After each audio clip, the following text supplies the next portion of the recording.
இந்த ப்ரொடெஸ்ட் எதுக்கு பண்றீங்க? இந்த ப்ரொடெஸ்ட் எதுக்கு பண்றீங்க? இந்த ப்ரொடெஸ்ட் எதுக்கு பண்றீங்க?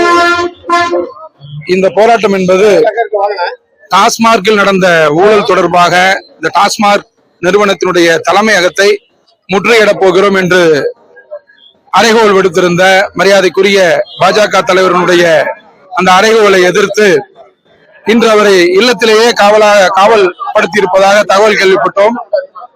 தமிழ்நாட்டிலே பேசுவதற்கு கூட உரிமை இல்லை, போராடுவதற்கு கூட உரிமை இல்லை, நியாயமாக செயல்படுவதற்கு உரிமை இல்லை என்று சொன்னால் இது மிகவும் ஒரு கண்டனத்திற்குரிய செயலாகும். அதை கண்டித்து திருச்சி மாவட்ட பாரதிய ஜனதா கட்சியினுடைய சார்பாக இங்கே நாங்கள் கண்டன போராட்டம் நடத்த இருக்கிறோம்.